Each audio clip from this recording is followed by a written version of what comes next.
Okay. So beautiful.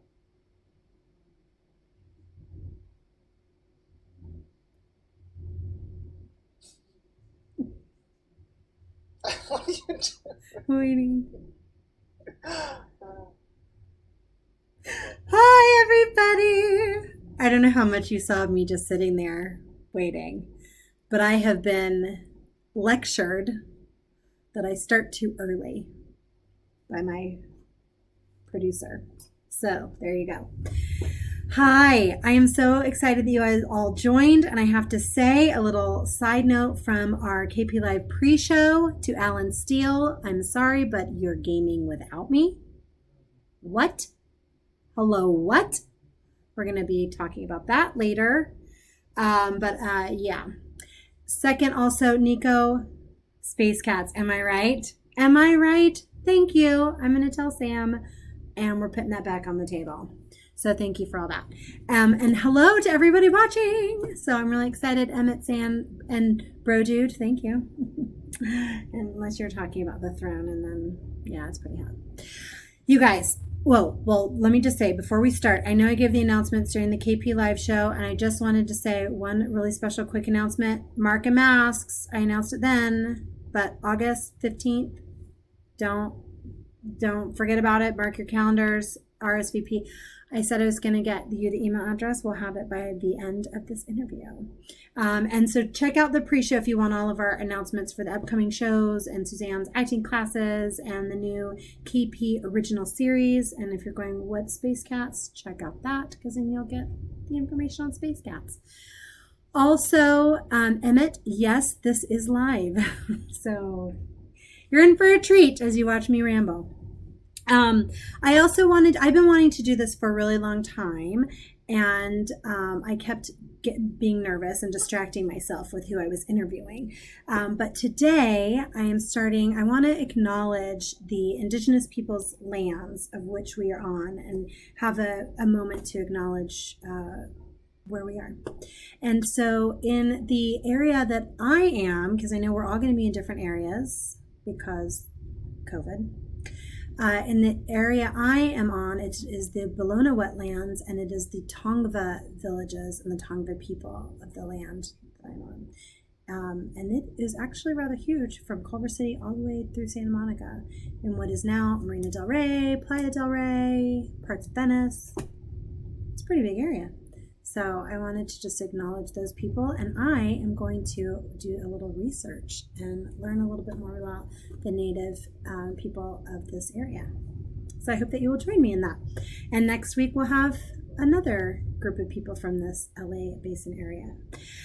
Tonight's guest I have known for quite a while. I was going to tell you how long, and then I realized that might give up my ruse of being 25 plus. I mean, I am 25 plus, let's be real. But tonight's guest I've known for a minute, and he is very, very special and dear to me. He was also raised in Oklahoma, and we have worked together, and we have been in each other's lives and friends, and I'm so excited to learn more from him and about him. And so you may remember him from Ragtime. He was younger brother understudy, and from Fiddler as Vietka. So let's bring on Christopher Stefanic. Hi, Hey, everybody. Hey, Sam. Yay, I'm so glad you're here. Thank you for doing this. Thank you for inviting me. It's really, really awesome just to have this connection. Yay. And to go down a little bit of memory lane as we do in our we will. reflections during this time. Yes, and I'm super excited to speak with you. I mean, it's kind of special that we've known each other since back home, and you came out here and then also worked at Kentwood, which is our little home theater, and we're a member at Kentwood. So did you hear about Kentwood through me, or how did you hear about Kentwood? You know, it was through you. I was going to say my very special, very beautiful, very talented, and involved friend Samantha told me all about Kentwood. You were going to the auditions for Ragtime. Yes. That were being held. It was January of 2013. I'd been out here less than a year. and you were going and just kind of randomly asked me if I wanted to go with you, and I didn't have anything going on and just kind of agreed to it and said, why not? I mean, wouldn't hurt, right? So we went along with it, and I got to know everybody pretty well, and first time there, and fell in love immediately. Yay! Well, you were very much welcomed, and we're very excited. I said in our little KP Live pre-show that we haven't seen you in a minute, but I'm gonna seduce you back with this interview. Please seduce me. I've missed it. Oh, I have missed it. yay! Well, we're gonna find out later in the interview what you've been doing and what's been keeping you away. I'm really excited about it because I know what you've been doing. So, but I'm really excited to hear. I know there's some things I don't. So I'm looking forward to that. But before we go down that road, let's go down the history of Chris Stefanic in theater, and how did you get involved in theater in the first place? It's a funny story that involves many people. I know. Namely, my parents. Yes. My parents, as you both knew because you worked with both of my parents individually. Yeah. They were very big into the Tulsa art scene, very big into the Tulsa theater scene, really kind of walked with a degree of sophistication wherever they went, and it was a pretty inescapable shadow to crawl out from under. So, it was, everything was there, and I kind of developed a flair for being very dramatic when I was very young, and the rest of it just kind of took off. Yes, little fun fact, Vern and Lisa Stefanic are also partially responsible for my being in the theater. Yes. So there you go. They were my first shows as well. That is so, yeah. Well, so, and they certainly encouraged it. I'm sorry, I meant to add that they certainly encouraged it. May not have showed as much support as I would have hoped that they would have, but they definitely encouraged it and were very supportive in terms of coming to see the shows. Absolutely. Well, they know how hard it is firsthand to be an actor and a writer. They know for sure. So I'm sure there's a little bit of warning in that. Yeah. So you started at a young age, that I know. And then what, so you then took a different route when you went to school, and you started in the film world. What brought you out of theater and into film? It was kind of a toss-up of where I was going to go when I reached about the age of 16 years old. I remember my dad taking me to see a repertory screening of Ben-Hur when William Wyler's Ben-Hur, the old Charlton Heston 1959 MGM. And it changed my life. The big sets, the major ones, Miklos Hormoz's score, all of it had this profound impact on me that for a while carried me through my interests in theater and how theater affects its live audiences. But I realized that film has a tendency to reach a greater capacity of audiences, and I could implement my own ideas and my own view of the world better through that. And just the aspect of cinematography and music being married, I don't know, it just really came alive in me, and I couldn't stay away. I love it. But you haven't let go of your theater background or love. I tried to keep up with it by acting in my own productions, be it whether they were just kind of portfolio productions that I would do to have something to show for, editing productions, experiments. My friend, their short films, so it never really went away, and it was always kind of just in the background, like a supporting character in the play that is my life, and always coming on when needed. So as the best theater does. And you still do shows and stuff around town, even if it's little cabaret things and other projects. Mm-hmm. Do you think that you'll ever stop doing live stuff? No. There's, and especially now that I've really kind of come into my own. I have a an alter ego that's my drag persona. Her name's Miss Obnoxious Tootsie, and she's performed at Akbar in Silver Lake a couple of times. And it's this new form of expression that I just embraced 2 years ago, maybe less than. I love it. And I'm having so much fun.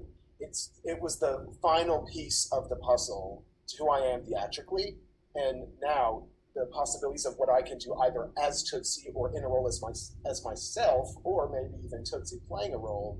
It would still it's something that will enrich and help me to enrich the rest of the world.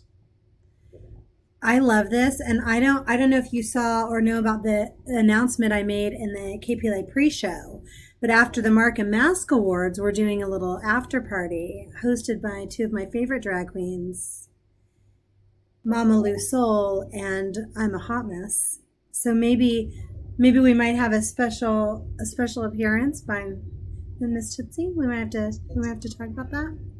Well, yeah, I'm gonna have to get you on the phone with her. She a real catty bitch, but Yeah. I can get her on. Oh, just what the doctor ordered. I'm gonna have Ima's people call her people, and we'll see what we can do. Because I know people. We might be able to make Sounds this like happen. Yay! Yes, your friendship will mate with my friendships, and it will be a glorious burn. I love this. I love this idea. This is exciting. And we just got one of our viewers. Sam is also very excited for Mark and Mask, excited for what we're talking about. So yay!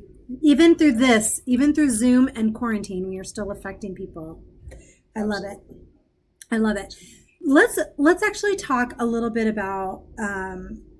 Well, before I move on to your process, I want to talk a little bit about your experiences in theater and the power of theater and how it affected your life or affected. I mean, you just shared a little bit about how the performances you've been doing in the past couple of years have been empowering for you. How informing who you are, how has theater played a role in your life and in your growth? In human relations, it's really enhanced my ability to key in on people in different conversations that has in turn created stronger bonds with people. I mean, we go to the theater to relate to the characters, to it's like being in a therapy session with other people. I mean, because everybody is experiencing the same thing. And I've always said that when you either go to the theater or go see a movie, those are the two probably most universal art forms that can bring the most different set of people together. No matter who you are, no matter where you've been, you can all sit right next to each other, in a good show or a picture, and immediately bond over one thing that you both relate to. And it has the capacity, the capabilities to be greater with all the awareness in independent cinema and self-starting theater companies. So yeah, that's always been what drew me to it. I love that. I have to say, I agree. I mean, don't you think that the friendships that you make, even while doing productions, just seem to last no matter what? Yeah, that's what I feel. They're definitely richer. Very stronger bonds. Yeah. Theater is thicker than business, or work, or yeah. It's true. It's really true. I feel that that's a really great point that I think keeps a lot of people coming back, and I think also, as I teach, getting the students that went out that maybe didn't stay in the industry, but it has affected how they're able to create relationships and strengthen relationships even still. I love it. So let me talk a little bit about your process. The vibes of energy. Oh, okay, sure. No. No, go ahead, because it froze a little bit, so I didn't catch you. I just wanted to say that the vibrations of energy that we give off as humans now in an era, that we're referencing as the fifth dimension or the age of Aquarius, we are so much more in tune and aware of each other now than we ever have been in the past. That's why you have the Black Lives Matter movement. We had the Me Too movement. Before that, I mean, just totally, the total force of brotherhood is coming through the age of Aquarius, and so that's something else that I believe, was brought about by so much theater, by all of the vibrations giving off, and theater's understanding. Yeah, that makes a lot of sense because I think that as we are coming together like that, and art is that mouthpiece and has existed in all major changes throughout our civilization. It has existed from the beginning. It's an education tool, it's an inspiration tool, it's a reflection of ourselves as humans, and this makes a lot of sense as we are creating so much art, so much music, so much dance, everything, and we're not standing for any of this stuff anymore. We're done. Exactly. We're standing up. I love it. I think that's great. So I let me talk a little bit about your process when you approach a character. Is it different when you're going on stage versus film, or do you approach these characters the same way in finding who they are and what their objectives are? I approach them the same way, which is it's the process of self-discovery, basically. I mean, because I see these as a person that I really want to get to know, if that makes sense. Yeah. And it doesn't matter if it's, whether it's a film role or a theatrical, excuse me. It's just, you get to know them and you just become them. There's an assimilation that happens because the more you get to know them, the more you empathize with them and relate to them.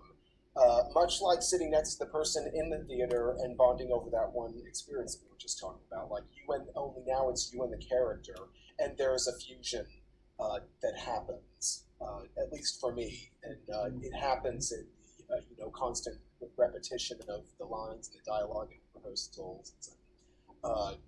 Really going through your own past and history to understand maybe an incident that you're drawing from. For me, roles tend to help me understand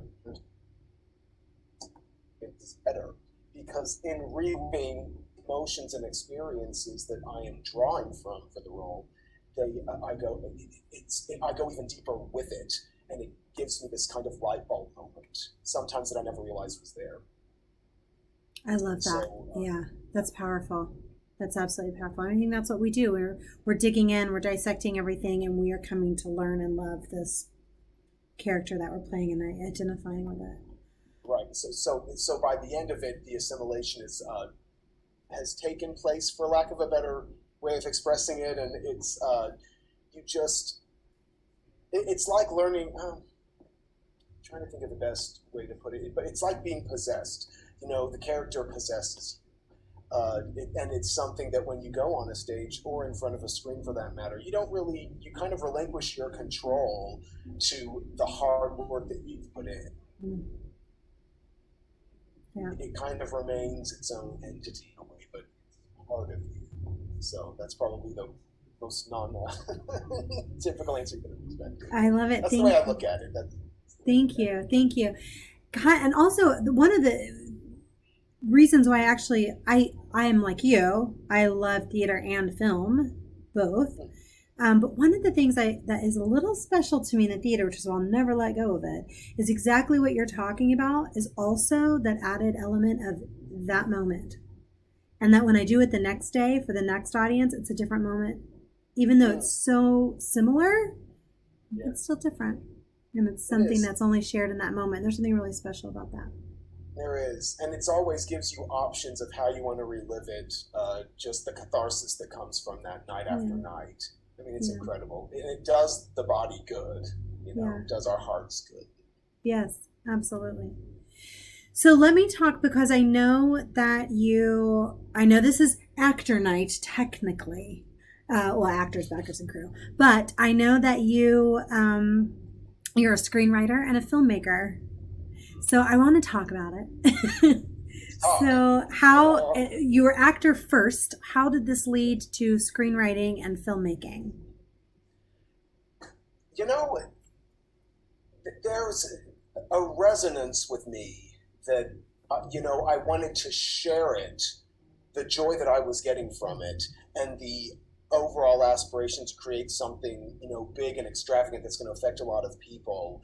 That kind of takes over as priority, and it's not so much about my own vindication of whatever it is I need to cathartically express through the role, because drama is what roles typically call for, and drama is conflict, and we have to go to those dark, bring the drama out of ourselves from it. So, so having said that, making it more impacting did become anyway more of a priority to me, and because have kind of this affable, outgoing mover and a shaker kind of personality, I realized I could do a lot more spreading it like wildfire, and not just keeping it for myself. Because growing up, doing it as a kid and then reaching adulthood and still acting, I've had my fill. Now I want to share the experience of creation with somebody else. With the whole crew of people, and there's no greater feeling than that feeling of accomplishment comes from it. So that's where the roots of producing and writing had originally come into. And as I mentioned earlier, the marriage of sound and image is where the from, because that just gets even more creative and all kinds of technical that are far too fabulous to just leave on. I actually wrote it down, sharing in the experience of creation. And I mean, in every aspect, we're sharing in the experience of creation, obviously, but you're coming at it with the creator. And I love that what you enjoy is the collaboration of bringing all of that together. Oh yeah. I have to say, when you come to me with an idea or your next project, or I've got this thing, this is what I'm working on, and when you come to me with it, like, you start talking about it and I'm already excited. I'm already like canceling appointments in my calendar. Like your excitement is contagious. And it is, your passion and love for what you do is contagious. It just makes me like, I want to do it too. Oh wait, I'm not a screenwriter. But I'm getting there. But you are my most preferred #1 leading ingenue actress, as I tell everybody. So you're so sweet. This is not why I love him, y'all. I love him because of him. But I am blushing now. Yay, that makes me happy because I want to work with you more and more and more. So that makes me really happy. Yay. Let me ask you, going forward, we get out of apocalypse. How do you we make it out? How do you what do you want to see? How do you want to see theater come back, or do you want to see it come back, or are you like, it had a good run, it's time to move on? I definitely wanted to come back, because I haven't reached the point yet where I can actually visualize or even comprehend a world without it. Mm-hmm. There will always be forms of it, even if it takes the actual industry, Broadway, London West End, and even the small places that we have out here in LA. I think that there will always be a need for that need to understand people. Yeah. Even if they don't come up with new plays, new ideas, I think that, there's always a place for Fiddler on the Roof, and a place for Sound of Music. And I mean, there are so many great plays that are evergreens, that'll never grow old, that always, they're the gifts that keep on giving. Just need someone to put it up. And it'll always be here. It's too ingrained in our culture. Yeah. Film is a different story, but theater definitely. Yeah. I mean, it always morphs and changes over all the time. We're not doing amphitheater, Greek chorus style shows, right? We're way more realistic. We do a lot of, now this interactive theater that was taking everything by storm. I love it. Yeah. But see, even that is a form of it. That's it's a form. We have. Exactly. So it's gonna morph. It's gonna change. So we have a great question from our studio audience, which I think is wonderful in tying two aspects of your passion together. And that is, how do you feel about the Zoom plays? Have you seen any Zoom plays since we've been in quarantine? Are you going to see Romeo and Juliet Choose Your Own Ending? I haven't partaken in any of that yet. I know I need to. You might have to partake in that one because I'm in it. I figured as much. Sending you the info immediately. Well, what do you think about? Just keep me on the up and. I know, I will. What do you think though about people are so desperate for theater that we're doing it on Zoom? I mean, it's. What do you think? You can be honest. I definitely don't want to keep doing it forever. Right. But if it's a way to keep it going, if it's a way to keep it ingrained in our culture and keep it something that's respected and appreciated, then why not? It's interesting because I feel like now we all have a little Zoom fatigue, be it all the meetings we're doing, now phone calls or video calls, which I actually love. I hate talking on the phone, but I love video chatting. But we're all getting a little Zoom. I know. But we're all getting a little Zoom fatigued. It's hard. Yes. Yeah. But there's still this need to be artistic and creative and to have a voice, And you brought this up earlier. We're talking about Me Too. We're talking about Black Lives Matter. And there are a lot of important things that need to change and that we need to become aware of. And art is a wonderful tool to affect change. So I feel like there is a great importance and things we can do even now, even while we're stuck at home, to really have a voice. Even sometimes it's just entertaining, got it. But sometimes we need to have a message or an education. Absolutely. So I'm kind of on the fence. I'm kind of on the fence myself about it. About Zoom plays. Explain that though. I mean, I do believe in that. We can find ways of writing. I've been writing. I've been doing articles for a couple of the online writing for, and just about real life what's been going on in the streets, because I think it's important and I want it to be known. I was a part of the burning of Beverly and Fairfax back on like May 26th or May 27th. And that same evening was the Beverly Hills Alamo, where we were getting shot at with rubber bullets. And the protesting and the rioting, like everybody just seemed to forget that the vid was on the prowl. I know I did.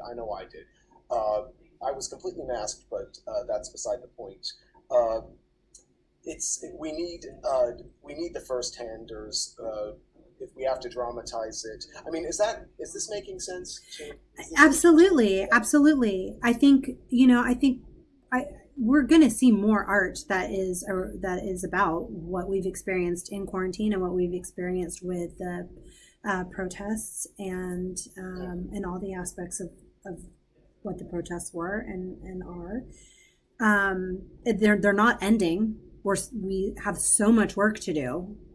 And so we need it. We need all of that art. Oh yeah.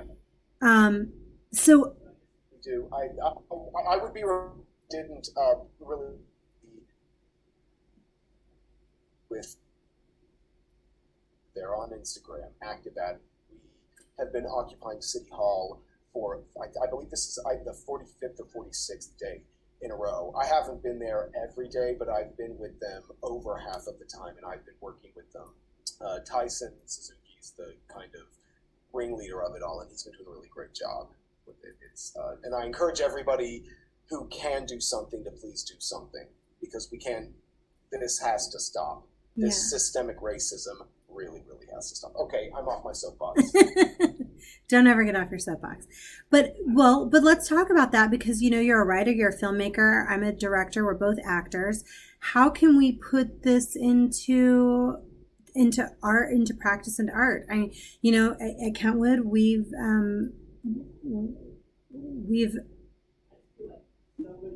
made some attempts at non-traditional casting and trying to be more diverse. We've got a ways to go. We know that. We're checking in ourselves. We're forming a diversity committee, and there's lots of really important, great things. We understand the need to have more diversity in our shows and in our storytelling. What can we do? How can we use our talents? We were given these, and we know that they're powerful. It's whatever we do, it has to be, I think, doesn't have to be, excuse me, but I would say to be as narratively subversive as we can. Being able to share a story that you can relate 110% to, and on a totally opposite side of the spectrum, a side that isn't seen, a side that is you are unfamiliar with, would be the best way to start that. For example, part of the things that we do is breakout sessions at City Hall whenever we're in between rallies and marches and raising hell in the streets. And one of the questions always asked is, how would you define Black power, or, Black people in leadership? What would it really mean to you? And perspective and determination right away are two of the traits that come to me. Mm-hmm. Whenever we're discussing those things.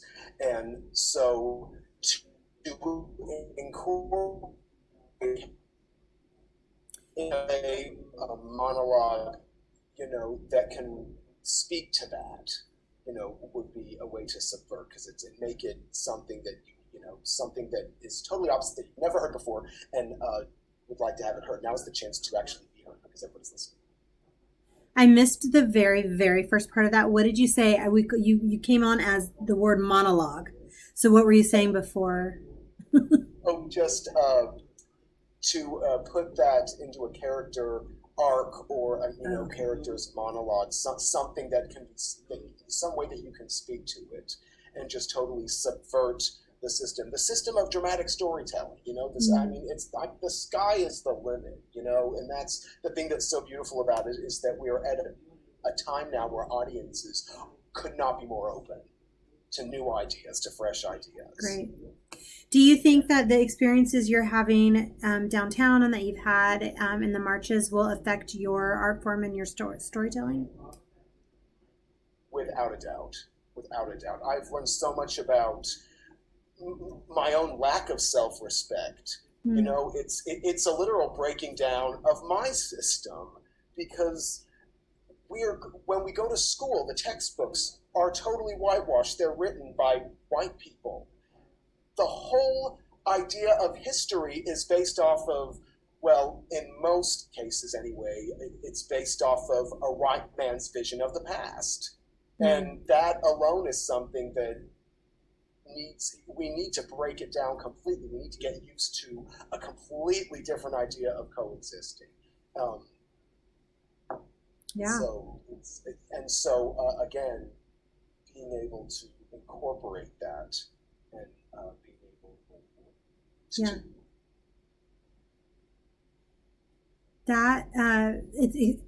I think that is exciting. You're just talking about it, and again, I'm already like jazzed up and I'm on fire. Like I said before, it's contagious, but I love it because it's exciting. There's a need and there's an opportunity, and we need to move forward with that. I think that's great. I love it. There's a lot of work we have to do when we get out of this apocalypse, but we can start now. There's a lot of stuff we can do now. Start conversations, and that's the most basic way, by the way, is to start conversations. Conversations. I knew there was something else I was trying to say, sorry. But yeah, have conversations, and they're the most difficult things to have, but have them. I think that's, yeah, absolutely right. Absolutely right. We need to listen, and we need to, provide safe spaces for people to share, so that we, can understand everything better and move forward. I think that's great. We're getting close to time.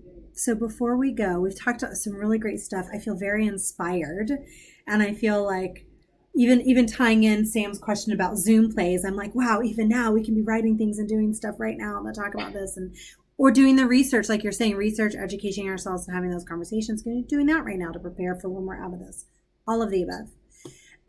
So I feel very excited. But before we go, I want to know, do you have a favorite theatrical experience or something that always stays in your mind, or a role that you just loved doing and you would do again in a heartbeat? Or Yes. For me, that I was Reuven in the play adaptation of Chaim Poltek's The Chosen. Back in 2005, it was for Heller. yeah. Oh, he broke. I'm gonna interrupt you real quick while you're frozen. He was saying Heller Theater in Tulsa, Oklahoma. Okay, you broke up during that part. What did you say after that? Just it was it's a play about religion and about human relations on different sides of the Jewish spectrum, and just a beautiful show, and getting to kind of express who I was and how I viewed the world today, and that was a beautiful moment of its own. But what I really loved was again the ensembleness of it. It was really an ensemble cast, and we were all very close. Tom Berenson was in I it, love Tom. an old Love friend of Tom. ours, for those in the know. Yeah, Tom Berenson, Ron Friedberg, I love and Ron. Mark Albert, who's an actor there, and then another Judah. Oh, we missed that last name. Oh, did we lose you? Uh, Beautiful man. We lost What's that? the last name that you said. Oh, okay. Judah Hudson. Okay. Wow, what a great cast. Who directed that? That was Julie Tattershaw. Julie. Yep. Ah, I love Julie. I'm a little homesick. I'm not gonna lie. Totally putting you on the spot. You do not have to answer. You are allowed to pass a question. Do you have a crazy debacle or an experience in theater that you're like, oh my gosh, this was the most awful thing I've ever experienced? You don't have to say names. Or was there like a silly thing that happened on stage, a fall, a costume malfunction, a voice It crack at a was. high note? I remember it. Oh no, this is not a good time to freeze. We want the tea. Okay, so it was doing Fiddler at Okay. Kentwood. Oh no.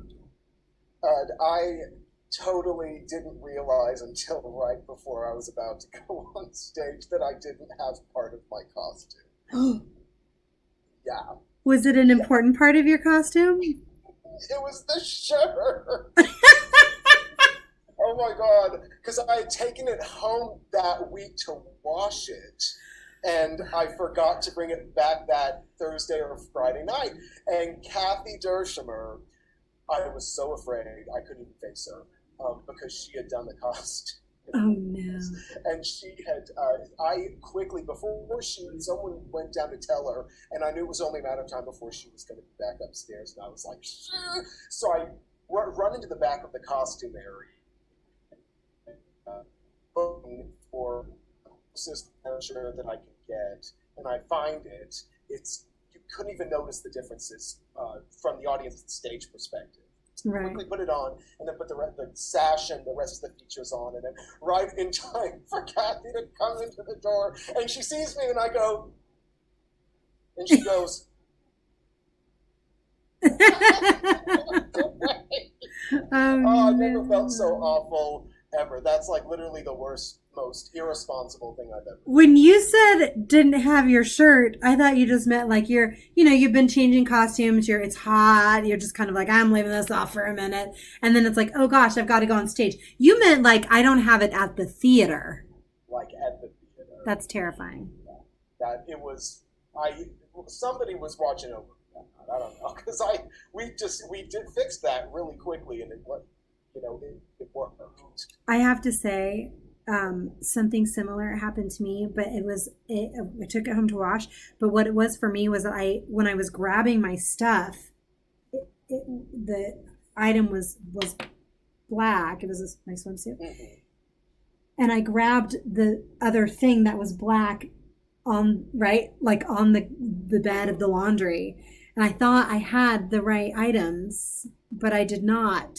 Luckily, I lived close enough to the theater that I was able to be like, oh my gosh. Yeah. And she got it to me. And also, luckily for me, that's one of the first things I do when I get there is I unpack my costumes and I hang them up. So I had plenty of time. But anyway, that's a terrifying feeling. Very, very. Oh my gosh. Oh my gosh. So we got through it. Somehow we got through it. You know what? Every time I ask these questions and we tell our stories, that it is always the show must go on. We find a way. We find a way to make the show go on. Somehow it goes. It has to go on. We do it. I love live theater. I love it. Well, Chris, thank you so much for sitting here and taking the time to speak with us. And Thank you for inviting me. This is beyond a pleasure. Oh, yay! Well, your Kentwood family loves you, and we hope. Them. Thank you, and we hope that you will, when we come out of this, that we'll see you on the stage, or off stage. Well, you always come see the shows. That's always great. And then also keep us posted on what you're doing as well, because we want to go see you. I definitely will. All over. So yay! They'll be seeing me again. I know that. Yay. And then everyone else, thank you so much for watching and hanging in there with us. And we're super excited. I'm checking real quickly to see if I can confirm. We have 2 special guests on Sunday, but I'll announce it tomorrow. I got a buzz and I was like, oh, confirmation. Anyway, so tune in on Sunday at 7 p.m. And everyone have a great rest of your week and weekend, and we will see you soon. Bye.